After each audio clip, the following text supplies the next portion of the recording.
Hello, my wonderful people. I greet you all according to that time. My people, not be small thing dey happen for our country now, known as everywhere be now. But nevertheless, we go still put mouth small as e be.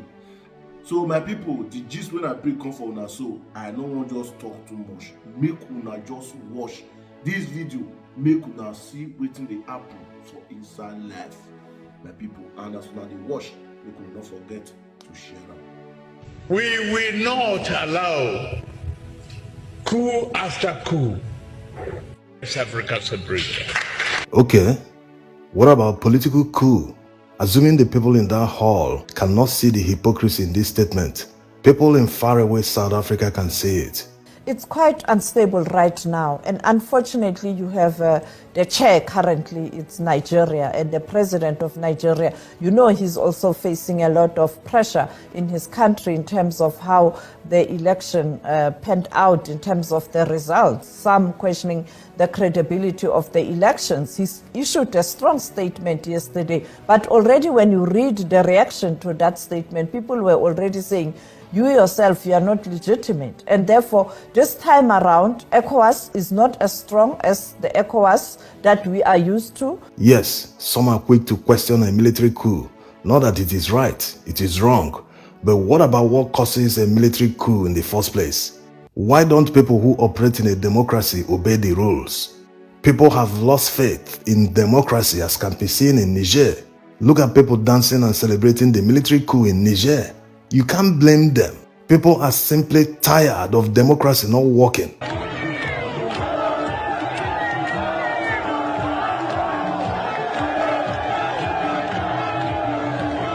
There are rules in a democracy. Why do politicians never obey the rules? Why is there so much impunity, corruption, profligacy? In a democracy, the only way to get to power is by standing in an election. A party nominates you, election comes and people vote for you, and the votes are counted and you are declared winner. But compare that to what happened in Nigeria during the election. It was a political coup. Starting from Buhari himself, to Bola Tinubu, the ultimate beneficiary, to the INEC chairman Mahmoud Yakubu, to all the INEC officials, APC politicians, policemen, all their foot soldiers, and all the thugs, even Wike, and all the governors and officials who played many roles to rig the election in the favor of APC.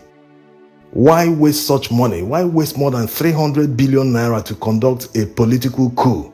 The military coup in Niger didn't cost any life. It was a palace coup. They just took over, announced themselves in power. In Nigeria, many lives were lost, billions of naira wasted.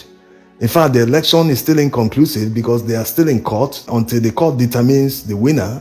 Why didn't Buhari just declare Tinubu the winner? Why didn't he just hand over to Tinubu? And all this time we are wasting today, politicians and other interested parties would have gone to court. Maybe by now the Supreme Court will be on the verge of delivering judgment to declare it illegal, that the election will be held.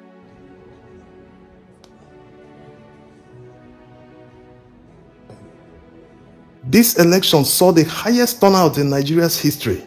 The massive turnout started from the collection of PVCs. Politicians assured Nigerians to go and collect their PVCs, that the election would be free and fair. And INEC people knew from the statistics before them, they knew the people that were collecting the PVCs, where they come from, and who they are likely to vote for. So they started by disenfranchising them. There's no reason in 2023, with the technology available in the world, that will prevent INEC from giving people their PVCs a few days before the election. There's no reason if everything is automated. But they don't want to automate everything because these are intentional bottlenecks created to frustrate the system. They don't want a free and fair election because in a free and fair election, none of them that calls themselves leaders today will win an election. No, they cannot. So they intentionally frustrate the system so that they can manipulate it. That's why an INEC official can delete an uploaded result on iRev and upload a fake one. Why should that be possible? These are loopholes created in order to manipulate the system. Upon all the disenfranchisement and manipulations, people still trooped out en masse on election day to vote. only to wait several hours with no INEC official to conduct the election. Some that bothered to show up came without forms to record the results. So the rigging started way back before the elections during the registration for collection of PVCs. Imagine what the resident electoral commissioner in Lagos said, that people were invading from another region to Lagos in order to vote in Lagos. Imagine what an INEC official said, and nobody bat an eyelid. In fact, INEC said that he must conduct the election in Lagos. They didn't hide their bias. They didn't hide anything. Imagine the police spokesperson, someone that made threats to citizens of Nigeria. He said it was a joke. And those threats, they carried them out on election day. Please, if you don't want to vote for us, please sit down for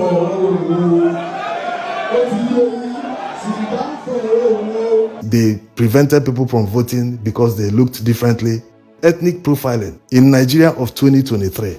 And Buhari that swore on national television many times that he wants to leave a legacy of free and fair elections.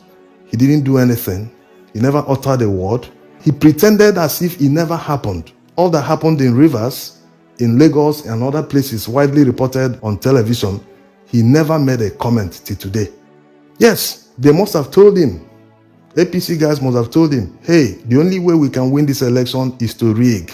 You destroy the Nigerian economy. We can't win a free and fair election. No, it's not possible.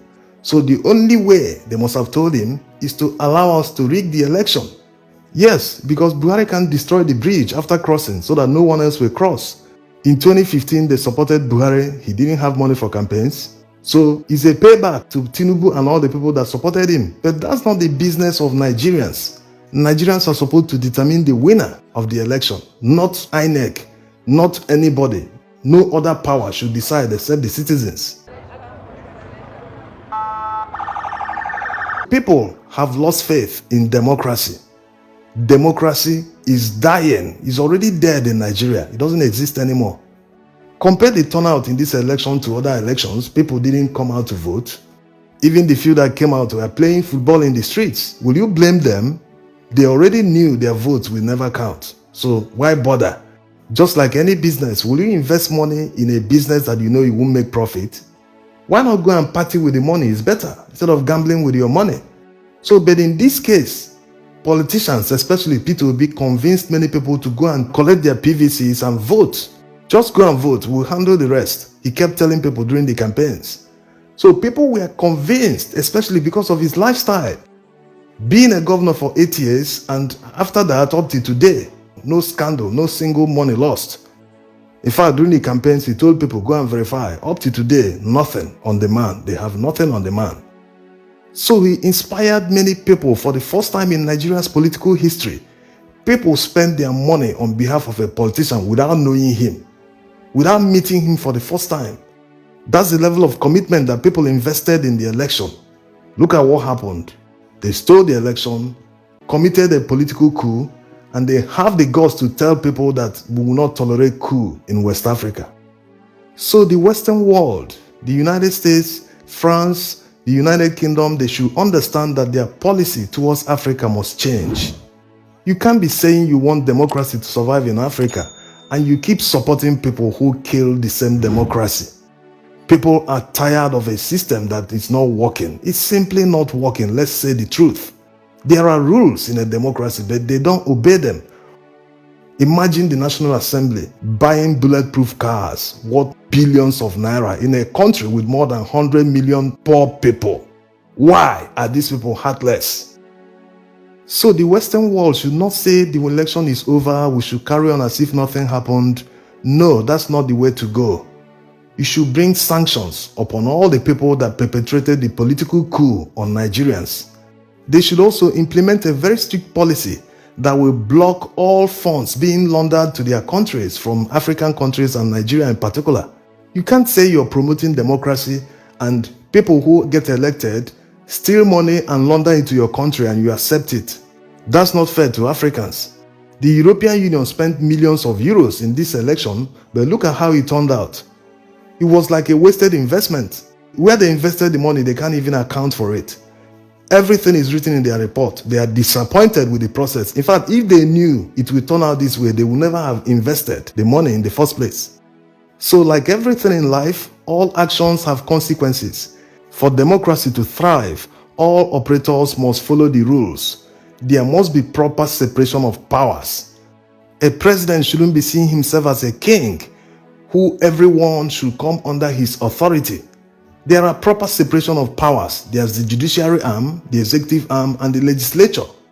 If people don't do the right thing in a democracy, then military intervention might be inevitable. So all the arms of government have the obligation to do the right thing. In a democracy, when someone feels cheated by the system, he will run to the courts to seek redress. What if the court fails the person? These are the reasons why people are losing faith. Some have lost it already. In fact, look at this election.